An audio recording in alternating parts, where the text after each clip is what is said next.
The walls of sound felt like they were closing in on us, and we were silent for a while, and then Ben looked at me very seriously and said, "I'm going to get so much play in college. I'm going to be in the Guinness Book of World Records under the category Most Honey Bunnies Ever Pleased." I laughed. I was thinking about how Radar's parents actually were in the Guinness Book of World Records when I noticed a pretty African-American girl with spiky little dreads standing above us. It took me a moment to realize that the girl was Angela, Radar's, I guess, girlfriend. "Hi," she said. "Hey," I said. She scooted a chair to the head of the table.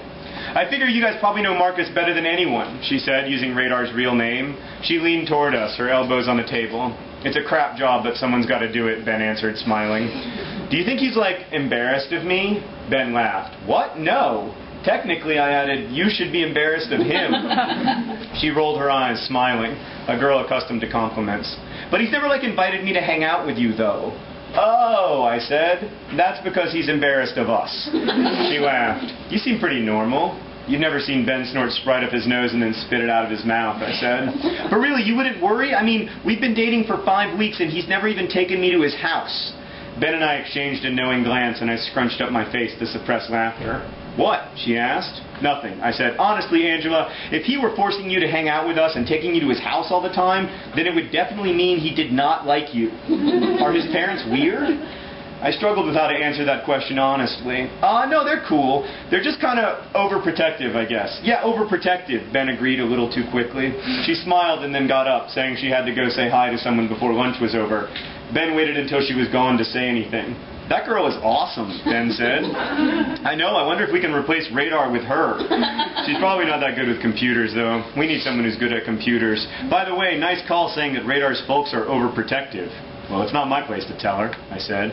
"I wonder how long till she gets to see the Team Radar residence and museum." Ben smiled. The period was almost over, so Ben and I got up. I'm looking around the crowd to see if there's any sensitive ears in the audience. Sensitive ears, sensitive young little ears. Point if there's little ears. Point to little ears. Okay. I didn't see any pointing. It's your fault for not pointing.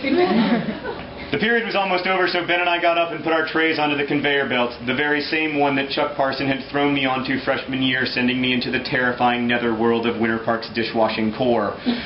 We walked over to Radar's locker and were standing there when he raced up just after the first bell. "I decided during government that I would actually literally suck donkey balls if it meant I could skip that class for the rest of the semester," he said.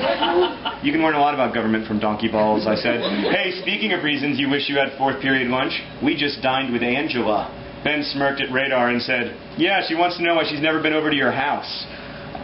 Radar exhaled a long breath as he spun the combination to open his locker. He breathed for so long I thought he might pass out. "Crap," he said finally. "Are you embarrassed about something?" I asked. "Shut up," he answered, poking his elbow into my gut. "You live in a lovely home," I said. "Seriously, bro," added Ben, "she's a nice girl. I don't see why you can't introduce her to your parents and show her Casa Radar." Radar threw his books into his locker and shut it. The din of conversation around us quieted just a bit as he turned his eyes toward the heavens and shouted, "It is not my fault that my parents own the world's largest collection of black Santas." I'd heard Radar say the world's largest collection of black Santas probably 1,000 times in my life, and it never became any less funny to me, but he wasn't kidding. I remembered the first time I visited. I was maybe 13. It was spring, many months past Christmas, and yet black Santas lined the windowsills. Paper cutouts of black Santas hung from the stairway banister. Black Santa candles adorned the dining room table. A black Santa oil painting hung above the mantel, which was itself lined with black Santa figurines. They had a black Santa Pez dispenser purchased from Namibia, the light-up plastic black Santa that stood in their postage stamp front yard from Thanksgiving to New Year's spent the rest of the year proudly keeping watch in the corner of a guest bathroom, a bathroom with homemade black Santa wallpaper created with paint and a Santa-shaped sponge. In total, Radar's parents owned more than 1,200 black Santas of various sorts. As a plaque beside their front door proclaimed, Radar's house was an officially registered Santa landmark, according to the Society for Christmas. "You just gotta tell her, man," I said. "You just gotta say, Angela, I really like you, but there's something you need to know. When we go to my house to hook up, we will be watched by the 2,400 eyes of 1,200 black Santas." Radar ran a hand through his buzz cut and shook his head. "Yeah, I don't think I'll put it exactly like that, but I'll deal with it." I think that's what I'm going to read. So So before I answer some questions, I want to talk just a little bit about Margot Roth Spiegelman and Black Santas and that by saying this. Hello, lady. I want to say this. I mean, I wanted you to laugh when I was talking about Black Santas, but I also wasn't kidding. Because it's a very interesting question to me, like why Santa is white. I know some people say that it's a connection to St. Nicholas, but like if it's a connection to St. Nicholas, then like why is Santa fat and bearded and why does he wear red?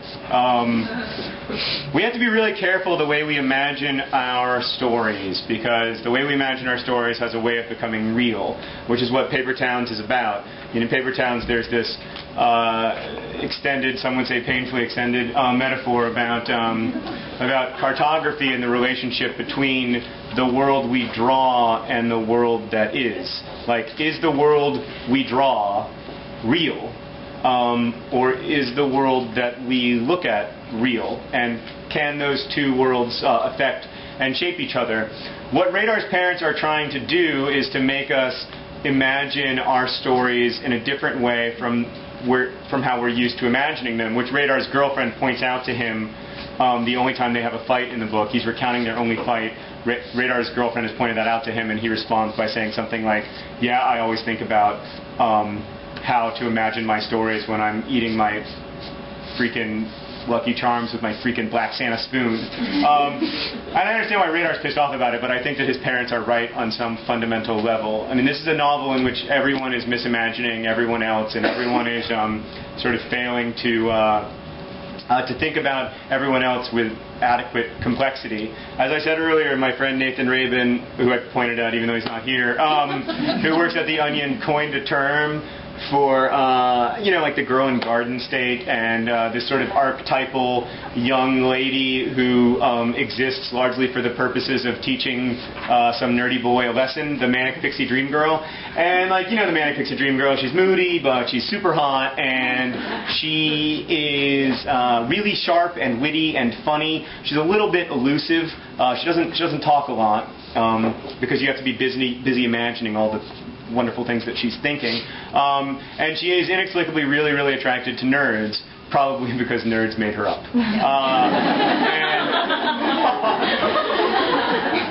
The Manic Pixie Dream Girl is an outlandishly attractive idea, and whenever a boy likes a girl, he is in some ways imagining her as a Manic Pixie Dream Girl, just as whenever a girl likes a boy, she is in some ways imagining him as Edward Cullen. And I think that the universality of these, for those of you who don't know who Edward Cullen is, he's a chaste 107-year-old vampire whose eyes change color depending on how hungry he is. And he's dead sexy. Although it's never clear why. I mean, I think he's sexy because he's dangerous, but at the same time he just wants to cuddle. But I mean, if I can give you one piece of advice, having read the last book in that series, it is don't try to have Edward Cullen's baby. It's going to be a miserable experience.